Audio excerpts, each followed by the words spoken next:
musical mandala today. Please ignore the background, it's just a newspaper. আমি এটা use করতেছি কারণ যদি কালার ছড়ায় ছিটায় তাহলে আমার মামাকে সোজা ঘর থেকে ধাক্কা মারি বাইর করে দিবে। তো চলো শুরু করা যাক।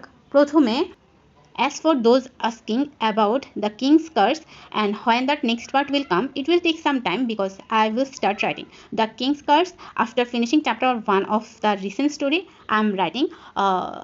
Please watching. চলো আমাদের নতুন জায়গায় ফিরে আসা যাক। আমরা গিটারের টুন থেকে গিটারের মুখ পর্যন্ত কিছু সার্কেল এঁকে নিব। তারপর প্রথম সার্কেলে কিছু গোল গোল আন্ডা আঁকবো, ছোটো টাইপের কোয়েল পাখির ডিমের মতো।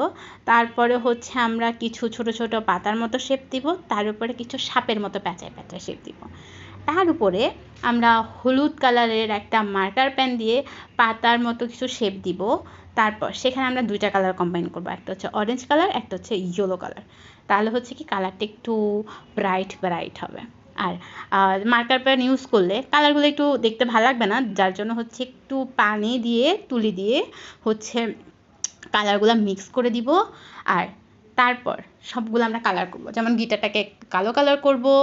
আর তারপর আমরা এভাবেও রাখতে পারি বা আরও নতুন কিছু করতে পারি, যেমন আমরা পারি গিটারের উপরের সাইডে ফ্রন্ট সাইডে কিছু নতুন সার্কেল আঁকতে, তারপর নিজেদের মন মতো করে যে কোনো একটা ডিজাইন দিতে, ডিজাইন দেওয়ার পরে কিছু পাতা আঁকতে, কিছু লিপস আঁকতে, কিছু ডিজাইন আঁকতে।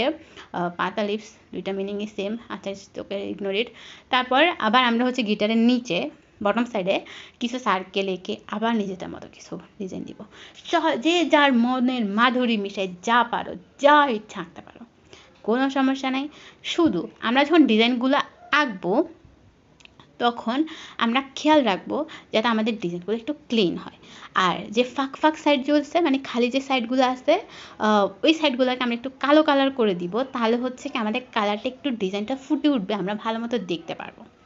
তারপর আমরা এরকম করতে পারি যে ওই প্রথমে যে গিটারের উপর আমরা যে ডিজাইন আঁকছি তার মধ্যে আমরা কিছু লাল কালারের পাতার মতো শেপ আঁকতে পারি, উপরে একটু কালো কালার দিতে পারি। তাহলে হচ্ছে আমরা ওই কালারটাকে একটু হচ্ছে লাইক ডার্কিশ রেড। আমি কালার সম্পর্কে ভালো ধারণা নাই যে কোন কালারের নাম কি বলে, বাট কিছু একটা তো বলে, সেটা তোমরা বুঝতে পারলে হয়েছে। আর আমারটা দেখবা যে আমি কীভাবে মিক্স করি, সেম ওই প্রথমটার মতো এগুলাকে একটু একটু করে আঁকবো, পানি দিয়ে মিক্স করব, তারপরে একটু শুকানোর টাইম দিব। আবার বটম পার্টেও সবুজ কালারের লিপ আঁকবো আমরা। তারপরে সেটাতেও প্রথমে হচ্ছে ডার্ক গ্রিন, তার উপরে হচ্ছে লাইম গ্রিন। মেবি এটা লাইম না, কিছু একটা হবে, কিচ্ছু একটা তো হবে। তারপরে আবার আমরা একটু পানি দিয়ে এগুলো মিক্স করব, মিক্স করে আমরা একটু শুকাইতে দিব। প্রথমবার যদি আমরা আর্ট খাতায় আঁকি তাহলে হচ্ছে কি হবে, প্রথমবার পানি দিলে এটা সাদা হয়ে যায় না, তো আমরা আবার হচ্ছে একটু কালার দিব। তারপর হচ্ছে আমরা একটা বল পেন দিয়ে জিনিসটাকে কালারফুল করব, একটু ডিটেলস ইউজ করব। তারপরে রাবার দিয়ে যতগুলো পেন্সিলের দাগ আছে সব আমরা মুছে